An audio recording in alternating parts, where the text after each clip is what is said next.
thank you all for taking the time to tune in. My name's Laura Price. I work in the Careers Department in the college, and I'm joined today by Darrell McSherry. She also works in the Careers Department, and we have Andrea and a few of the rest of the HLA team. So this session, as I said at the beginning, it is going to be recorded. So if you do have questions throughout the session, please feel able to pop those into the wee chat function, and Darrell and Andrea and the rest of the HLA team will respond to you. At the end of the session, we will stop the recording, and if anyone would like to ask a question, they'll have the opportunity to do so. So don't worry, if you'd like to wait until the end and verbally ask your question, you can definitely get the chance to do that. And just one other thing before we do get started, to manage and record the attendance of this session, we're asking everyone to email Erin Walker. So we're going to add, if Darrell could maybe just add Erin's email to the chat for you to record.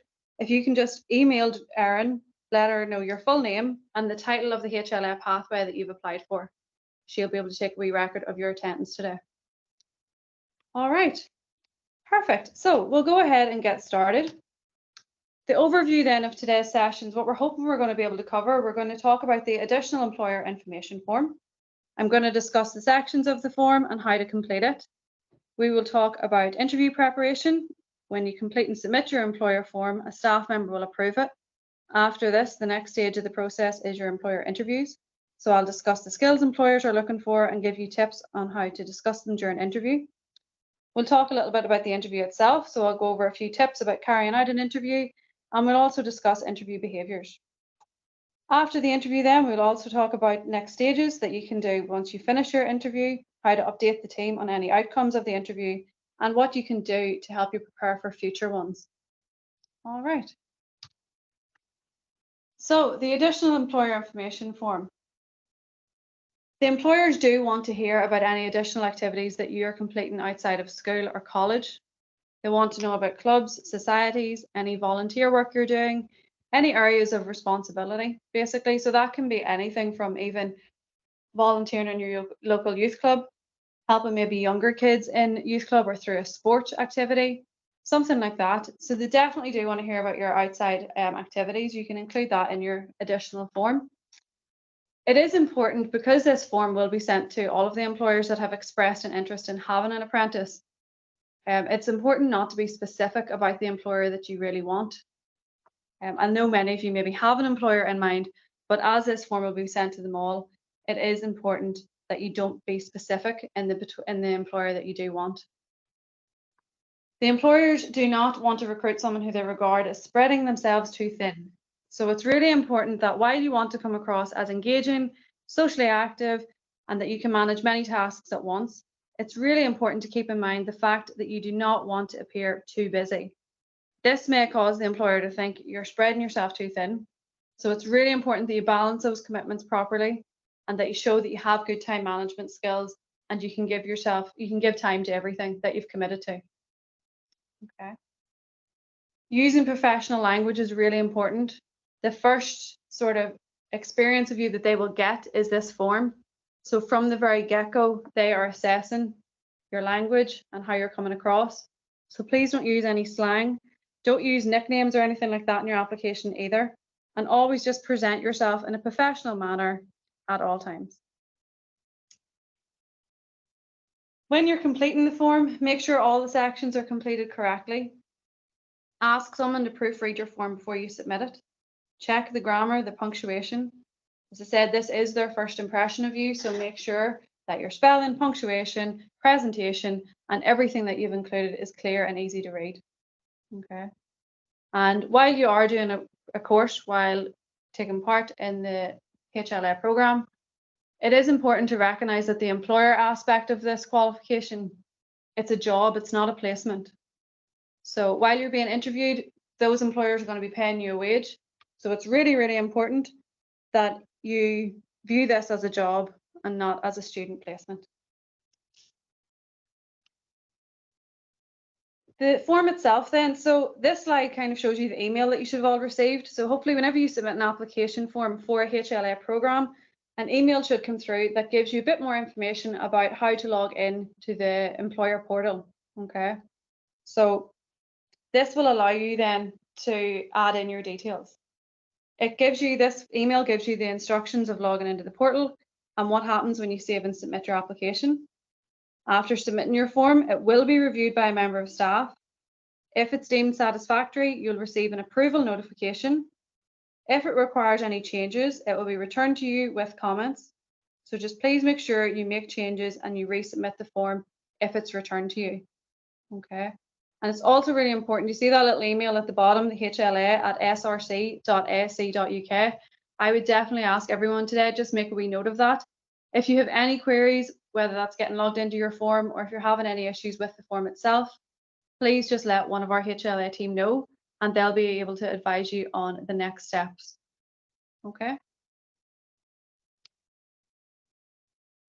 The form itself, so whenever you get logged in, you have to log in with your username and your password. So as soon as you click that link in the previous email, it's going to take you into this screen and it'll ask for your personal email and your username. It is your username and then you'll enter your password. For any students that are current students in the college, it's really important that you're logging into this portal with the username, your own personal email, not a college email. So it's the email address that you use to create your application in the first place. Okay, many of us do have multiple emails, but it has to be that email address that you use to apply for the course.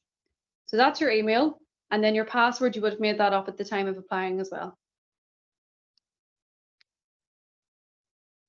All right, once you're logged in, you'll see this screen and it has additional documents that have been created to support you with your application. The do's and don'ts list, they include some top tips and outline the skills employers are looking for. The interview preparation is the PowerPoint and it shows the information in the second half of this presentation that focuses more on the interview side of things. And once you've had a wee look at those, you can download them and have a wee look through them. Once you've done that, it's really important that you tick to confirm that you've read them both. Okay. There'll be a wee green button there just at the bottom that says update form. And that's the button that you tick just to show that you have looked at both documents. Now, the form itself, there's a few parts of this form that you can edit whenever you get to this stage. However, the first few sections of this form, the information in those, that has been dragged over from your actual application itself. So the personal details section, you won't be able to edit.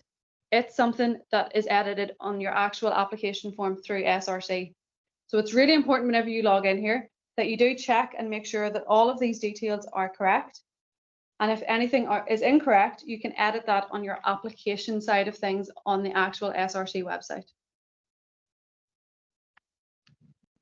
Your qualifications, again, will be taken over from your application form. So please do go back to the application portal if you need to add any extra qualifications. And again, it's really important that you include all qualifications in this section. Give them their full title, the type of qualification they are. GCSEs are level 2. A-levels and BTEC extended diplomas are level 3.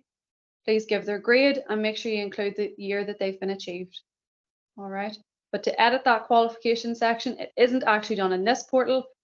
You have to go back to your application portal and that's where you'll be able to edit that bit. Now, the personal statement section. This is the bit now that it's very, very important. This section, this is the part that the employers will really be paying particular attention to. So the personal statement this year has been broken down into 3 sections. So this section of the form, this first section of the form, it allows you to edit and add the information in. So from this section on, you can edit on the portal itself. Some applicants are happy typing directly into the form. However, it is sometimes a good idea to type your answers on Microsoft Word, and then you can paste them into the individual boxes. Sometimes that allows you to see the full text. So it is important to maybe do something like that as well. In this section, folks, it's really important that you sell yourselves. So we do struggle with that sometimes a little bit, but this is the part that's going to really make you stand out. Employers really will use this info to shortlist you for the interview. So make sure you're providing a lot of detail, set the scene, use professional language throughout, really show them what it is you're speaking about. If you're talking about experiences that you've had previously, you know, set that scene, let them know what age you were, what you were doing at that time, and make sure it is heavy in details. And the first question there is asking you why you've chosen to study HLA. So it is really important that you think of the program itself. It's also important to consider the type of person you are. If you're a practical learner, if you learn from hands-on experience, if you appreciate hands-on work. Are there any areas within the HLA that how you've decided to do that you're looking forward to studying? So check out the modules included in the program. Link up those modules with any previous study you've completed. If you've maybe experienced, say for example, you've applied for one of the construction HLAs, have you studied CAD before? Are you looking forward to studying it again? So make all those connections between the HLA, because that'll show the employer that not only do you understand the program, but you understand what is involved in it and how it's going to really benefit them too. While a huge benefit of studying a HLA is the lack of fees and earning a wage, it's not really a benefit at this point to the employer. So don't mention that element. Really, your main benefit is going to be what you can bring to them and what you're going to get from studying this type of program.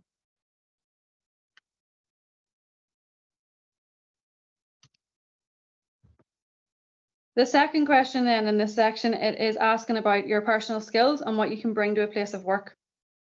So skills, it's definitely very, very important that you don't list skills. Okay, anyone can Google skills employers are looking for, and they can just list off a long list of skills. It's very, very important that you offer some sort of explanation. So for example, saying I'm good at time management versus having just completed a level 3 extended diploma, I've had the opportunity to develop my time management skills. My course was modular, so I had many assignment deadlines to work towards. Over the 2 years of my course, none of my assignments were late. That's saying I'm good at time management, and here's how I know why I'm good at time management. So anything that you say I'm a good communicator, you're always following that up with maybe a short example of how you know you're a good communicator, or have you taken part in previous activities or experiences that have helped you develop that skill.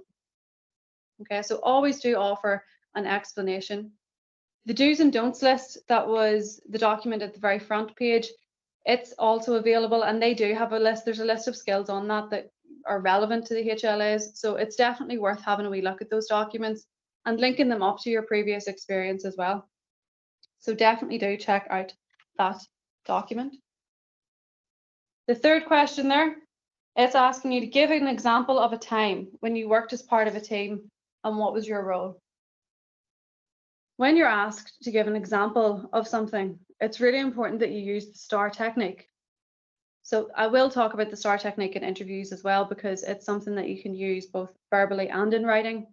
But for the purpose of this section of the process, for the STAR technique, you have to discuss the situation, the task, the action, and the result. So you're thinking of a time that you yourself worked as part of a team. You're thinking of, what was the situation? Was I carrying out a project as part of a piece of work in my college or school? Were you working as part of a team, maybe in a part-time employment role? Were you working as part of a team in a voluntary role? And you're thinking about what your role was. To start off that situation, you really need to paint the scene. The employer doesn't know you, so they haven't got previous information on you. This is their first time meeting you. This is their first time getting a bit of an idea of who you are as a person. So it's so important that you paint that scene and offer as many details as you can. So that would be your situation.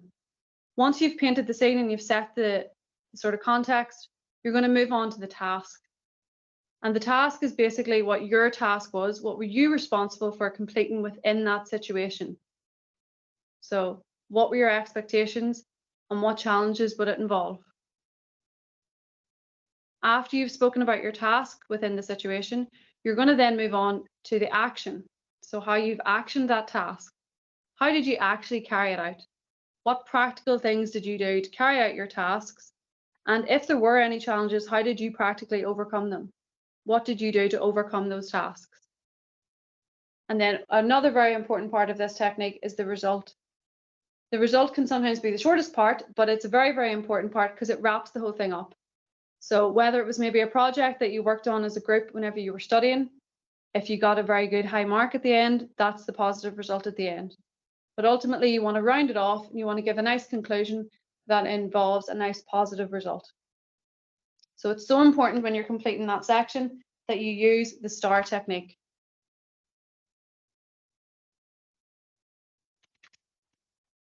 The next bit then of the form, step 7, this is your employment history. So it's really important with this that you are starting off with your most recent employer first. Ensure that you include the full address, the position that you held, the dates of service, and the reason for leaving. And then your references. So we are asking for 2 references now for the HLA recruitment. For your references, it's really important that you speak to your referees before you add their details in here. You must give them a bit of a heads up that you're thinking or you're considering, you're asking them if they would be willing to complete a reference for you, because employers will contact them before issuing you an offer of employment. So it's really important that you speak to these referees first. So please make sure you do that before adding their details in. When you're speaking to them, do ensure if it's not someone, if it's maybe someone that you work with, or maybe it's a lecturer, ask them about the contact details that you can share, the ones that you can add in to the reference section, because that's what the employers will use to reach out.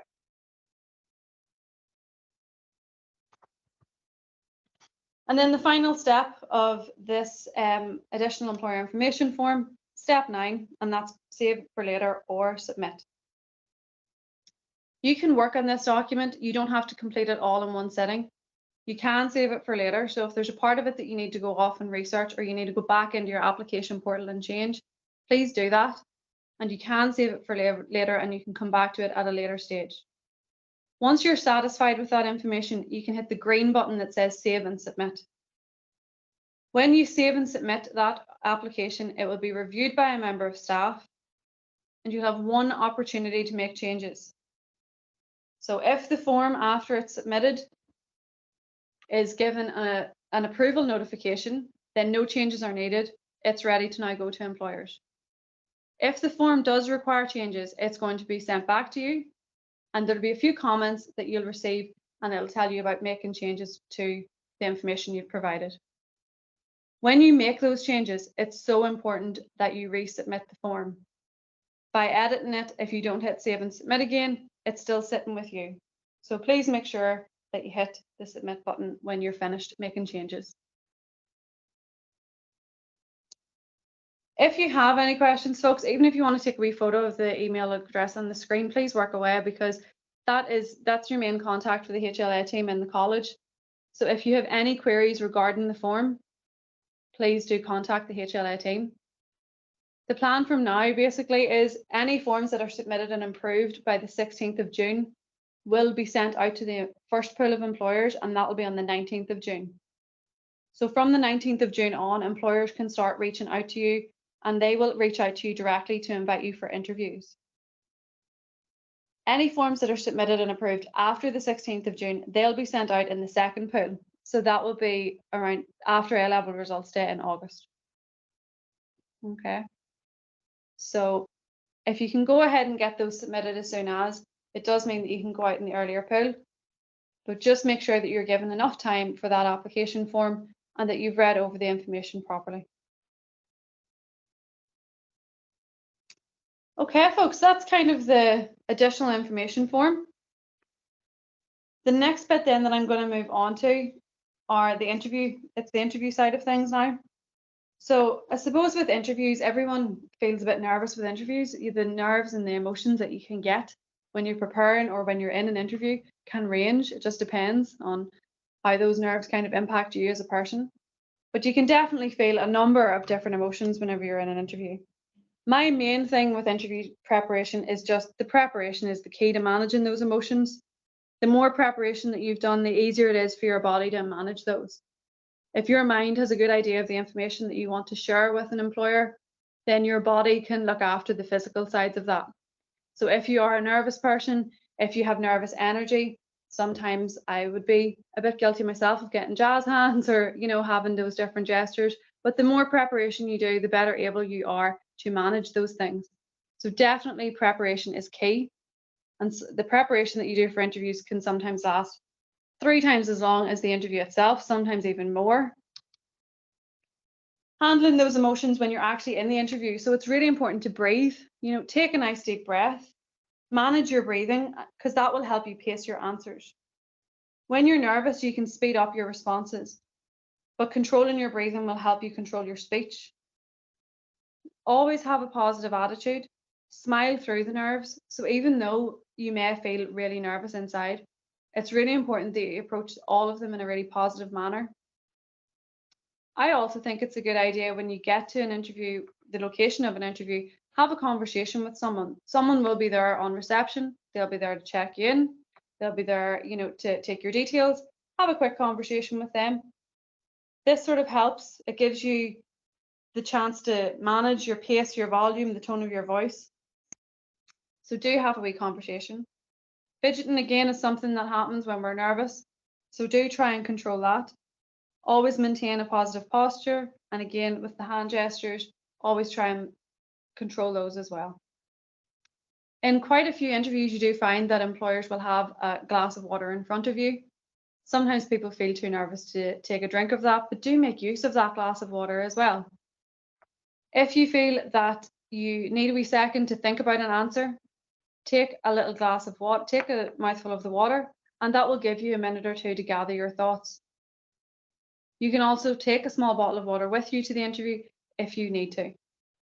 So always have that to hand because it will help you in moments that you maybe need a second or two to think about your answer before responding, or even if your throat gets dry or you just need to manage those nerves a little bit. So how do you prepare? As I said, preparation is such a huge part of interview processes. So it's so important that you carry out research, check their website, understand the industry. If you're applying to a digital marketing HLA, make sure you're aware of the digital platforms that are used in the market and how they can be used to promote services and products. Checking a company's website to see their values is really important as well. So definitely do have a good look at what they offer. Knowing what the job entails, the skills and the knowledge that's required. Again, you can check that by looking at the modules of the qualifications, linking those modules to your own skills. And the modules that are involved in our qualifications, they ultimately are the basis of your training plan when you're on the HLA. So those modules will be telling you the type of tasks that you'll be completing when you're out on work.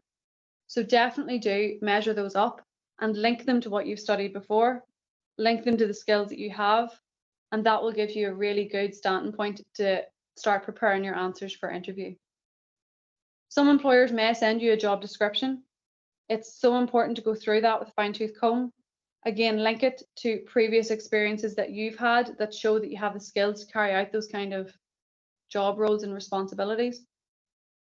Speaking to someone in a similar role is another important thing to do.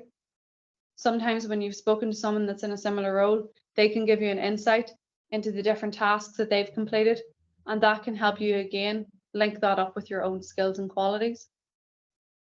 Communication etiquette. Confirm your interview attendance with the employer and always be professional when you're communicating with them. Make sure the layout of your emails are professional. Make sure that the communication and the way that you write your emails are professional.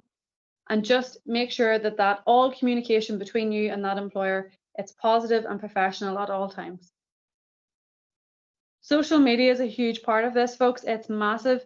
It is something that people don't always think of, but please make sure that your social media accounts are private. Employers have been known to review these in advance of interview.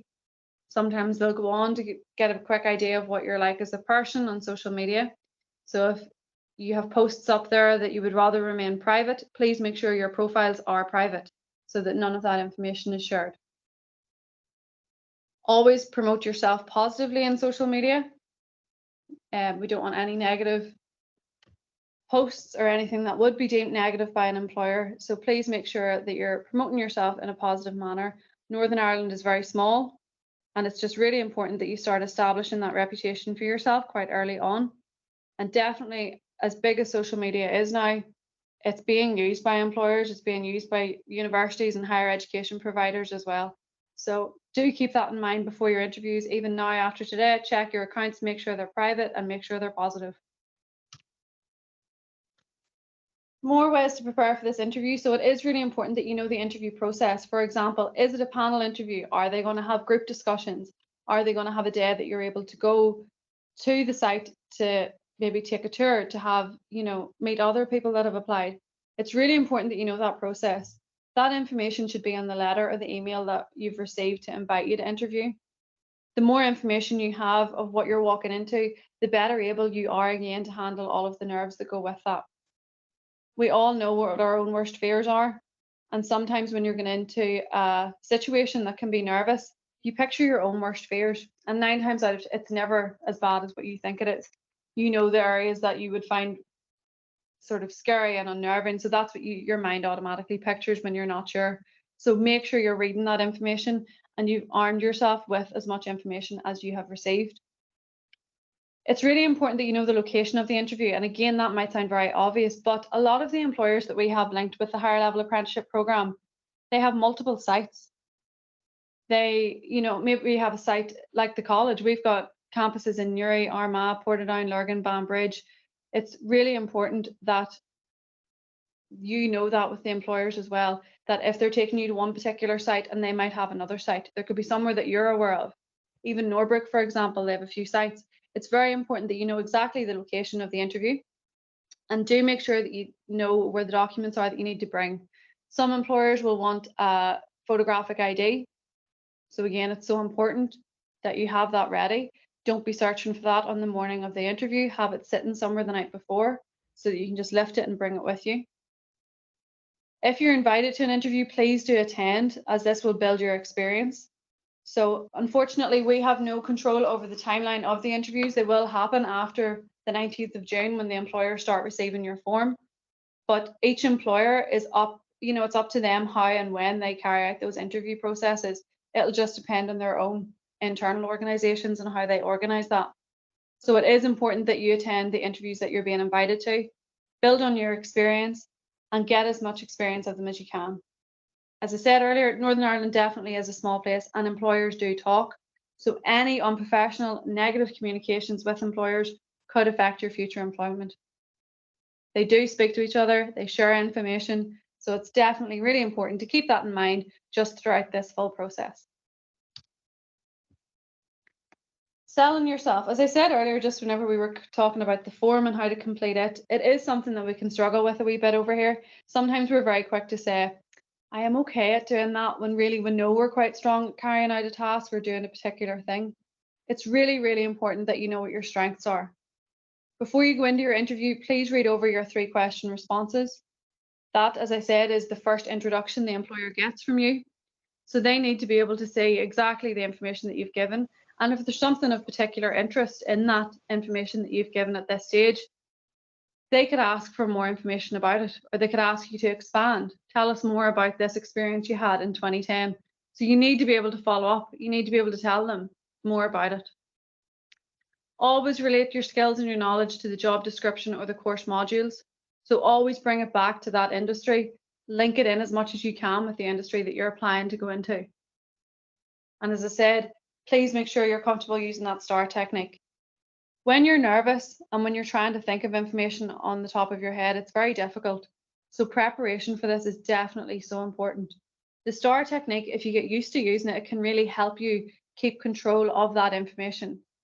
It helps you organize the information in your head so that if an employer asks you to expand on something, you can follow back into your answer very quickly, because you know exactly what section of that STAR technique they sort of maybe asked you to expand on.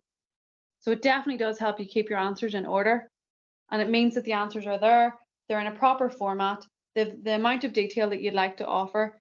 And as I said earlier, nerves then are easier to be controlled. Okay, so definitely do try and get used to using the STAR technique. It is important to think of questions that you might be asked and prepare answers, and that's another reason that we do encourage you to attend all interviews. Get to them all. Do think of those questions. If you're asked a question that threw you slightly, or that you maybe weren't sure about answering, or you felt like you could have answered better, come home and prepare that question. Never be caught by the same question twice. If something has been a bit difficult to answer, or you felt after, everyone has this experience at one stage. They come out of an interview and think, oh, I could have said, or I should have said. Always just prep for that for the next time. Never let the same question trip you twice. So do think of your answers, prepare your answers really, really well. Speak to someone in a similar job role for tips.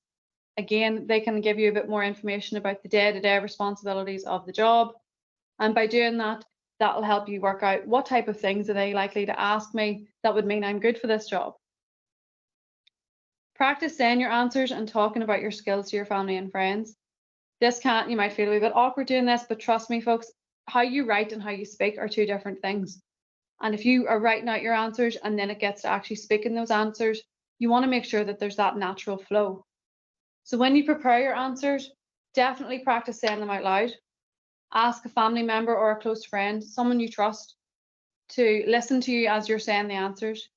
They'll be able to highlight any areas from your written answer that you've maybe missed. And you'll be able to remember then and decide going forward if that's something that you would like to definitely include. So please practice saying your answers out loud.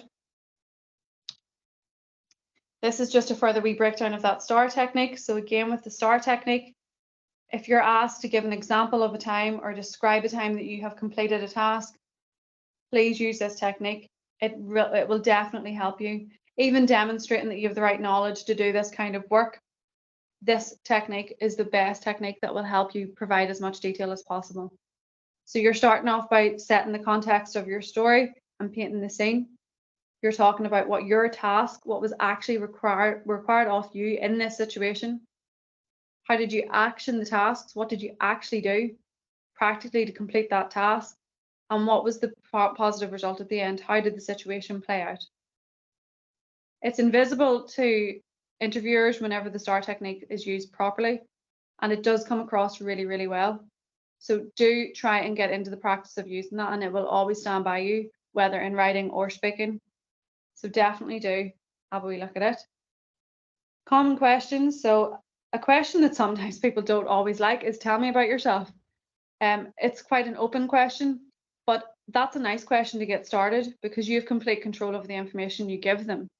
So have something prepared that is an introduction to you, who you are, what have you been studying, what do you do outside of school, who are you as a person, let them know what's important to you, what you're passionate about, and where your interests lie. What skills do you have that are relevant? Again, understanding your skills and understanding where they came from is so important. Listing off skills isn't going to cut it. You have to be able to back those up with examples of how you know you had that skill. So always give examples of when I was in 5th year, when I started 6th form, when I was doing my level 3 extended diploma, I had the opportunity to. This helped me develop my communication skills. So always think of different experiences that you've had that have helped you develop your skills and use those to back up the skills that you're talking about. Why have you chosen this as a career? So always think about the industry itself. What about the industry interests you? And for each employer interview, try and think about that company, the service that they offer, what makes them stand out, and try and link that into your answers as well, because that will again show the research that you've put in, and it'll show that you have taken the time to look into that company specifically. Your strengths and weaknesses. People don't always like the weakness question, but it is really important to have something prepared for that one. So do go through your strengths and weaknesses. Think about what you're really strong at. What are you naturally good at? How does that link again to what you're moving into now? And when it comes to weaknesses, if there's any areas of improvement, that's how I would talk about weaknesses. Discuss how you have worked towards improving them before. If there was something that you struggled with, did you take extra classes to do it? Did you sit one-to-one with someone to get extra help with completing the task? Are you finding that your confidence is building in something that you were previously a bit weaker at? Weaknesses are only weaknesses if you don't, attach them. So you have to really work on them, and showing that you have that understanding of yourself, what you're capable of, and what you need to still work on is really important for developing yourself for the future. As soon as you go into work, you will always have short courses to do. Things will always change, and staff will always be trained and retrained. And showing that you have that ability to also train yourself and to see areas of improvement constantly, that's what an employer wants to see. So anytime that you're talking about a weakness, have that positive spin on it, that while it's maybe an area you're not as confident in, you've actively worked towards trying to improve it. Where do you see yourself in 5 years' time? People sometimes don't like this question either, but when you're answering this, please make sure that your answer lines up with the organization's goals and not your personal goals. Everyone is entitled to their own personal goals, definitely, And if your own personal goals are within 5 years, I would like to own my own business, I would like to do this, that's good for you. However, for the purpose of this, you're sitting in front of an employer who's going to now invest in your future, who's going to invest in, your career. So it's really important that you align your 5-year plan with theirs. So have a look again at their website, see what things they're developing, if they're, maybe doing research at the moment for future software, for future, any sort of things that they have going on, and try and line that up with your own interests and what you would like to do in 5 years. The interview itself, it's really important that you dress appropriately for interview. So do be comfortable, but do be smart and professional. Okay. Give yourself plenty of time to get ready. Please do not be rushing that morning. I always think, do you see, if you start your day rushing, you become flustered, and it's very hard to shake that flustered feeling if that's how you start your day. So please do give yourself plenty of time to get ready. Aim to arrive at the interview at least 10 minutes before your interview time. Again, parking, even if you're using public transport, anything like that, things come up. We all know what the roads are like. There's delays here, there's, roadworks all over. It's really important. If you hit traffic, it can just cause you a lot of stress. And again, you're going into that interview, and the first impression that you're really given of them when they see you is that you're a bit flustered because you got caught in traffic. So make sure you arrive early. I'm sometimes a believer of arriving 20 minutes before and spending 10 minutes in the car outside before going in 10 minutes before the interview. Don't go in 20 minutes before, because you could run into the person that was interviewed before. But arriving on time and giving yourself plenty of time to relax before that interview will set you up, and it will also give you time to gather your thoughts before you go in. Remember, it is so natural to be nervous.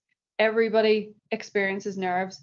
Everyone in this chat, if you've been, interviewed before, I'm sure you've all experienced nerves. Even doing exams and things, people get nervous as well. So it's completely natural to be nervous. But again, managing those nerves is the main key here, and trying to prep as much as you can so that those nerves don't take over is your main thing. When you go into the interview, please do smile.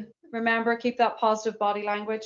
Some employers will offer a handshake, others may not.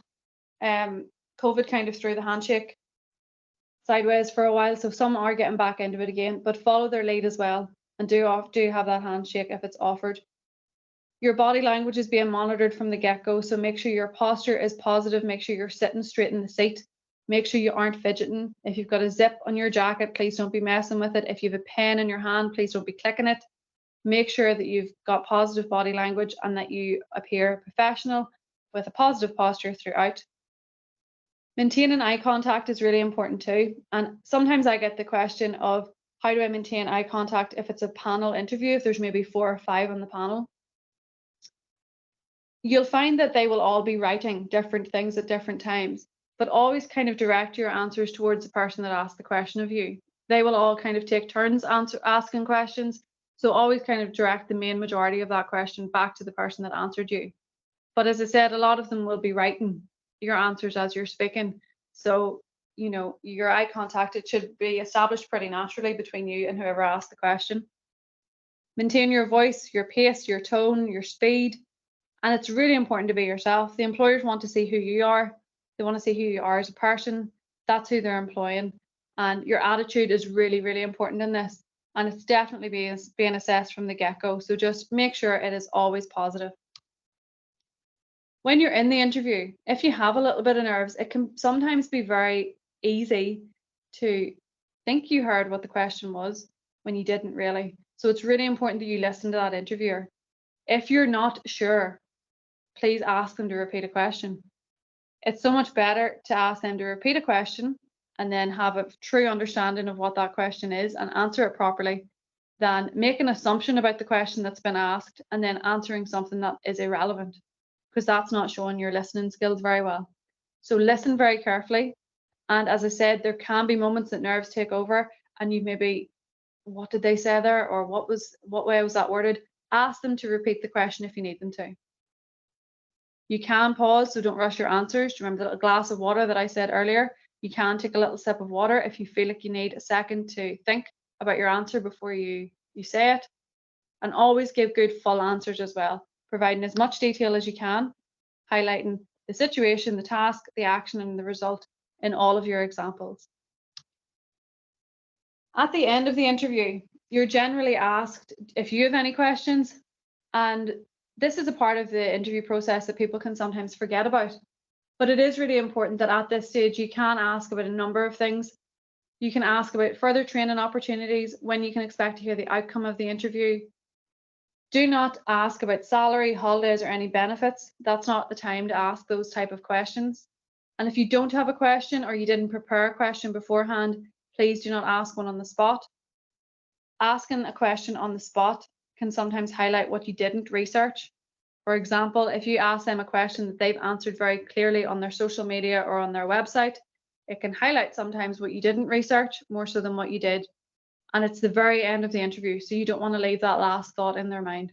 So when you're preparing for interviews, please try and think of that part of it as well.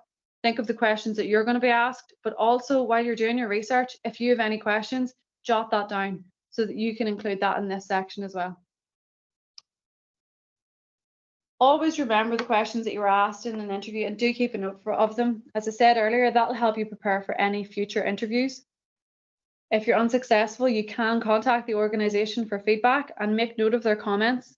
They can give you areas for improvement. That's very important, because that's the way that we all improve for the future, is by getting feedback. So definitely do contact them if you would like some feedback and if you were unsuccessful. Always look on it as good practice. The more interviews that you go to, the better your performance will be. So keep going with the interviews. They can be, I know they're quite a daunting experience for people, definitely, but do keep going, keep your head up, maintain that positive attitude at all times, and get your feedback and work towards improvements. Okay. It's important through this process, folks, that you do not hold multiple job offers. If you accept an offer of employment, you must follow through. So please only accept those job offers, accept them, and that's the only one that you have. You can't have multiple job offers at a time. You're stopping another apprentice from possibly having an offer. So please do not hold multiple job offers. And again, for any additional support resources that you need, the links are on the screen. You have got access to this PowerPoint as well through your portal, and the do's and don'ts list and the interview guidance are on that portal as well. That is kind of us, folks. I think we're going to stop the recording now, and then if you do have any questions or if there's